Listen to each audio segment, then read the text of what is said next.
ভূতের আসর। এখানে গল্প নয়, ঘটনা শোনানো হয়। আজকের ঘটনাটি লিখে পাঠিয়েছেন রাইহান উদ্দিন। ঠিকানা জামালপুর, দেওয়ানগঞ্জ, পুরানগঞ্জপাড়া গ্রাম।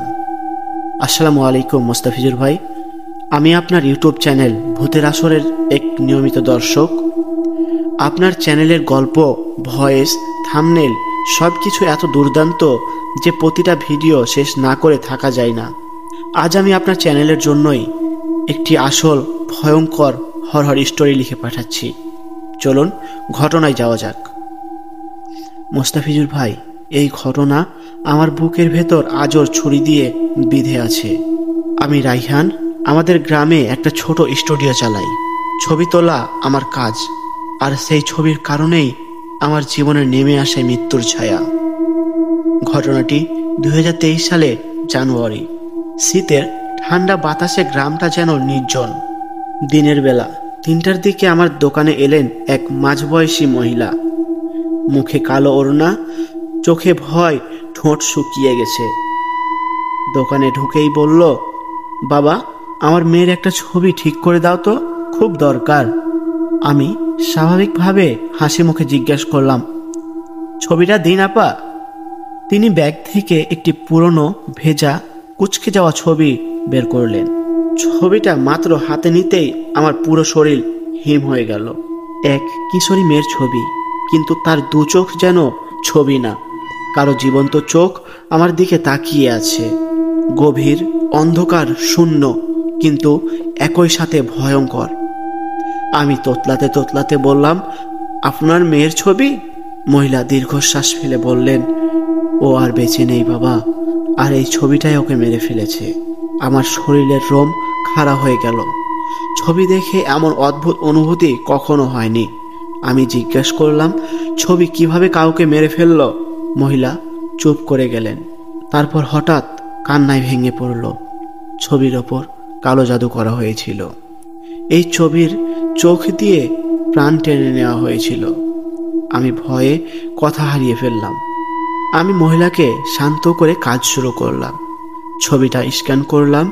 স্ক্যান শেষ হতেই কম্পিউটার কাঁপতে লাগলো। হঠাৎ বিজলি ঝলসানোর মতো করে ছবিটা বড় হতে লাগলো। এতটাই বড় হলো যে পুরো স্ক্রিন পূর্ণ হয়ে গেল। তারপর ছবির মেয়েটির চোখ দুটো কুল কালো হতে শুরু করলো, ঠিক যেন চোখের ভেতরে ঘূর্ণির মতো অন্ধকার ঘুরছে। আমি নিঃশব্দ। পিছন থেকে মহিলা ভয় ভরা গলায় বললেন, দেখছো বাবা, এভাবেই প্রতিদিন ছবিটা রং বদলায়।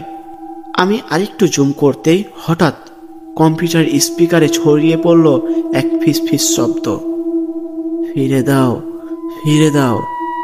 আমি কাঁপতে কাঁপতে বললাম, আপা, এই কি? মহিলা বললেন, ও মারা যাওয়ার পর এই ছবিটা যে ঘরে রাখতাম, সেই দিন রাত্রে ছবি থেকে কারো হাঁটার শব্দ শোনা গেছে। কেউ যেন ওকে ডাকছে। এই ছবির চোখের ভেতরে দুষ্ট আত্মা ঢুকে আছে। আমি বুঝলাম এটা শুধু একটা ছবি নয়, এটা এক অদ্ভুত শক্তির দরজা। সেই দিন ছবিটা ঠিকঠাক করে দিলাম, আপা নিয়ে গেলেন, কিন্তু আমি বুঝতেই পারিনি অভিশাপ ইতিমধ্যে আমাকে ছুঁয়ে গেছে। সেই রাত থেকে আমার চারপাশ বদলে গেল। প্রথম রাত প্রায় 2টায় ঘুম ভাঙল। মনে হলো বুকে ভারী কিছু বসে আছে। শ্বাস বন্ধ হয়ে আসছে। চোখ মেলে দেখলাম আমার ঘরের কোনায় কেউ দাঁড়িয়ে। অন্ধকারের মাঝে শুধু চোখ দুটো, ঠিক সেই ছবির মতো। আমি উঠে লাইট জ্বালাতে গেলাম। লাইট জ্বলছে না, সুইচ কাজ করছে না।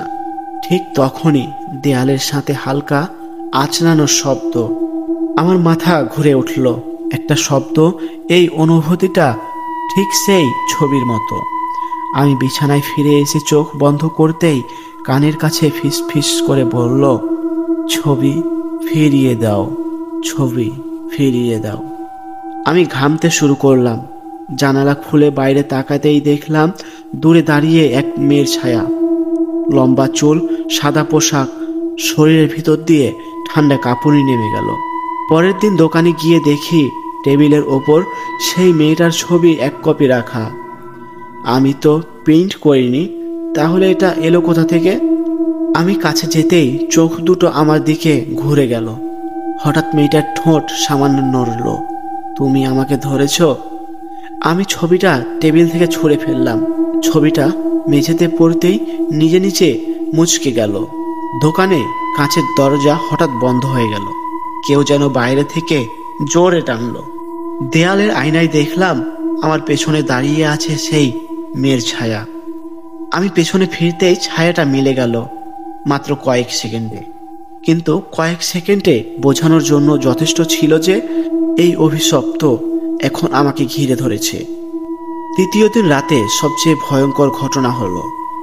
রাত ৩টা, আলতো নীরবতা। হঠাৎ দরজা কট করে খুলে গেল। আমি ঘুম থেকে লাফিয়ে উঠলাম। বাইরে তাকাতেই রক্ত হিম হয়ে গেল। দরজার সামনে দাঁড়িয়ে আছে ছবির সেই মেয়েটি।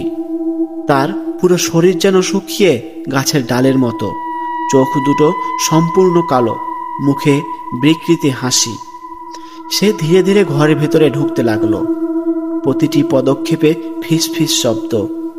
আমাকে মুক্তি করো, আমাকে মুক্তি করো। আমি পিছিয়ে বিছানার দিকে গেলাম। চিৎকার করতে পারছি না, গলা শুকিয়ে গেছে। হঠাৎ সে আমার দিকে হাত বাড়ালো।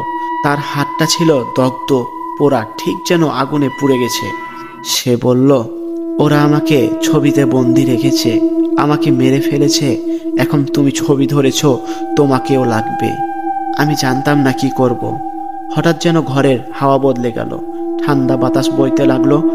দরজায় দাঁড়ানো হলুদ পাগড়ি পরা বৃদ্ধ হুজুর চিৎকার করে বললেন, চোখ নামাও, ওর দিকে তাকিও না। আমি চোখ নামাতেই একটা বিকট শব্দ হলো। মেয়েটি হঠাৎ আগুনের শিখায় মেলে গেল। হুজুর আমাকে বলল, ছবির মধ্যে তাকে আটকে রাখা হয়েছিল কালো জাদু দিয়ে। ছবিটা তোমার ছোঁয়ায় সক্রিয় হয়ে তোমাকে টার্গেটে নিয়েছিল। তিনি ছবিটা নিয়ে বাইরে গেলেন। কোরআনের আয়াত পড়তে পড়তে পুড়িয়ে ফেললেন। ছবিটা পুরানোর সময় যেন ভিতর থেকে কারো চিৎকার ভেসে আসছিল, বাঁচাও, বাঁচাও। আমার শরীর ভেঙে পড়ছিল ওই রাতে। হুজুর টানা 2 রাত আমল করলেন। তিনি বললেন, ছবিটা আর 1 সেকেন্ড বেঁচে থাকলে তুমি আর কোনোদিনও ঘুম থেকে উঠতে পারতে না। ভিডিওটি ভালো লাগলে লাইক করুন, চ্যানেলটি সাবস্ক্রাইব করুন, বেল আইকন বাজিয়ে দিন। নেক্সট এপিসোডের আগ পর্যন্ত সবাই সুস্থ থাকুন, ভালো থাকুন। ধন্যবাদ।